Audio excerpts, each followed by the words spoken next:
की तरफ हमारी माए बहनें भी आई हुई हैं। औरतों का क्या किरदार है समाज में? भाई औरत वो चीज है, अल्लाह के नबी ने इसे दुनिया की सबसे बड़ी दौलत करार दिया। इससे कीमती कोई चीज दुनिया में नहीं है। अद्दुनिया कुल्लुहा मताउन व खैरु मताइद दुनिया अल मरअतुस सालिहा। दुनिया पूरी की पूरी फायदा उठाने की चीज है, और दुनिया की सबसे बड़ी दौलत अगर कोई है तो नेक औरत है। नेक औरत से बड़ी कोई दौलत नहीं है। औरत अगर 4 काम कर ले, ज्यादा कुछ नहीं करे, सिर्फ 4 काम कर ले, अल्लाह के नबी फरमाते हैं वो जन्नत में ही नहीं बल्कि जन्नत के जिस दरवाजे से चाहे वो जन्नत में जा सकती है। सिर्फ 4 काम उसे करना है।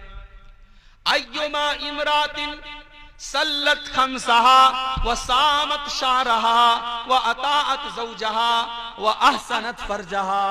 जो औरत 5 टाइम की नमाज की पाबंदी कर ले, जो रमजान के रोजे रखे, जो अपने शौहर की इताअत करे और जो अपनी शर्मगाह की हिफाजत करे, जो औरत ये 4 काम कर ले, अल्लाह के नबी फरमाते दखलत मिन अय्यबवाबिल जन्नति शात। ऐसी औरत जन्नत के जिस दरवाजे से चाहे जन्नत में जा सकती है।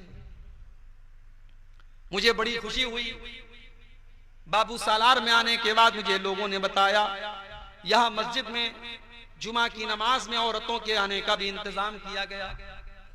बड़ी कमी है हमारे अंदर। आजमगढ़ के कई इलाकों में मैंने देखा, शाहपुर मुगलानी के अंदर भी प्रोग्राम था, वहां पर भी मुझे लोगों ने बताया कि मस्जिद में औरतों का इंतजाम नहीं है। हफ्ते में एक जुमा की नमाज होती है, उसमें मौलवी साहब तैयारी करके आधा घंटे का खुतबा देते हैं, दीन की बातें बताते हैं, और हमने अपनी औरतों को उस आधा घंटे की बात से भी महरूम करके रखा है। मेरे भाइयों, आज अल्लाह की कसम खा करके कहता हूं कि हमने अपनी औरतों तक दीन की बातों को जितना पहुंचाना चाहिए हमने नहीं पहुंचाया है। हमने अपनी औरतों को दीन से बहुत दूर रखा है, और उसका नतीजा है कि आज हमारी नौजवान नस्ल, हमारी नौजवान लड़कियां जब कॉलेज में जाती हैं, जब यूनिवर्सिटी में जाती हैं, तो वो दीन से बिल्कुल दूर हो जाती हैं, और जो चाहता है जहां चाहता है उनको लेके चला जाता है। अपनी बेटियों को, अपनी बहनों को दीनी तालीम दो मेरे भाई। बेटी को पालना, और खास तौर से इस दौर में पालना कोई आसान काम नहीं है। बेटी की परवरिश बहुत बड़ा इम्तिहान भी है, और इस पर बहुत बड़ा सवाब भी आपको मिलेगा। अल्लाह के प्यारे नबी फरमाते हैं मनिबतुलिया मिन हाज़िहिल बनाति बिशैइन कुन्न लहू सित्रम मिनन नार।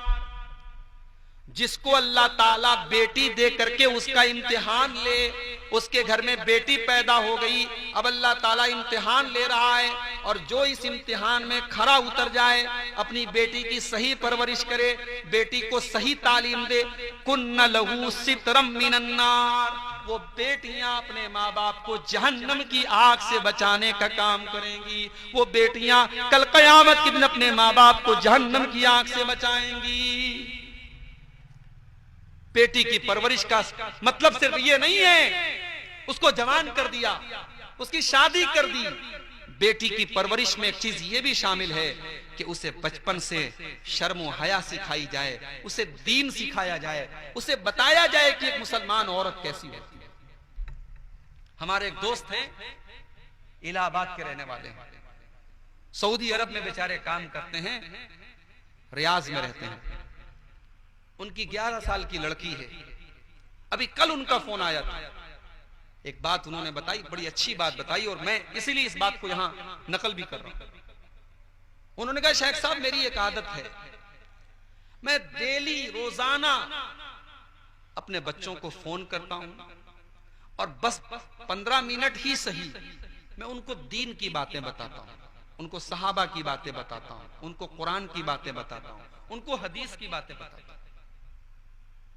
अपने दोस्त की ये बात सुनकर के मेरी आंखें छलक गई कि एक बाप सऊदी अरब में रहता है, अपनी औलाद से सैकड़ों किलोमीटर दूर रहता है, मगर औलाद की दीनी तरबियत की इतनी फिक्र है कि डेली वो अपने बच्चों को दीनी तालीम के लिए टाइम निकालता है, उनको सिखाने के लिए, उसको समझाने के लिए। आज हम अपने बच्चों के साथ अपने घर में रहते हैं, मगर अपने बच्चों को हम टाइम नहीं देते मेरे भाई, अपने बच्चों को दीन की बातें नहीं बताते, अपनी लड़कियों को हम हया की तालीम नहीं देते, अपनी लड़कियों को अम्मा आयशा के बारे में नहीं बताते, अपनी बेटियों को हजरत फातिमा के बारे में नहीं बताते। औलाद के ऊपर हम इतना खर्च करते हैं, इतनी मेहनत करते हैं। औलाद के ऊपर सबसे बड़ी मेहनत यह है कि अपनी औलाद को दीनदार बना दो मेरे भाई, अपनी औलाद के अंदर अल्लाह का डर पैदा कर दो, अपनी औलाद के अंदर तकवा पैदा कर दो। इससे बड़ा औलाद के ऊपर, इससे बड़ा इन्वेस्टमेंट कोई नहीं।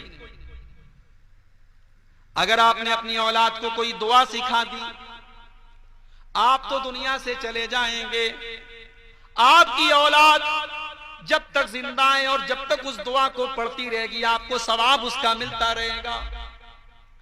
आपने बचपन में अपने बच्चे को वजू बनाने का तरीका सिखा दिया, आपने अपनी बच्ची को नमाज पढ़ने का तरीका सिखा दिया।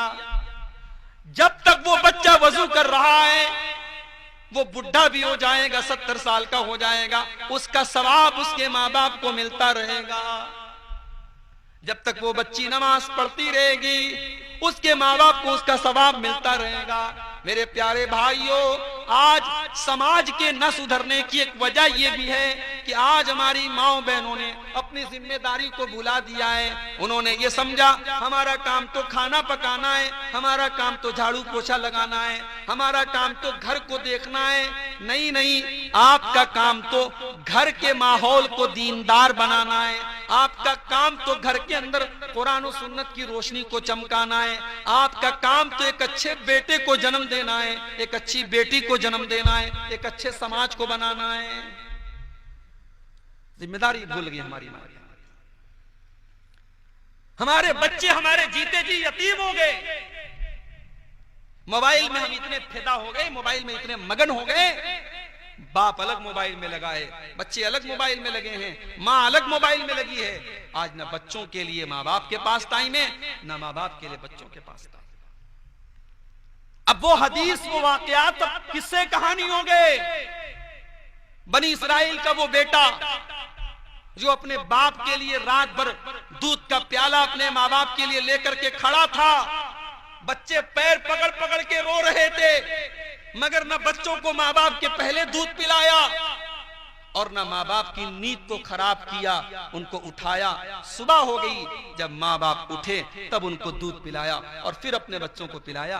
अब तो इस तरीके के वाकयात बयान करो तो लोग कहते हैं मौलवी साहब अब तो ये सब मुमकिन नहीं है। क्यों मुमकिन नहीं है? क्योंकि अब माँ बाप हकीकत में माँ बाप है ही नहीं।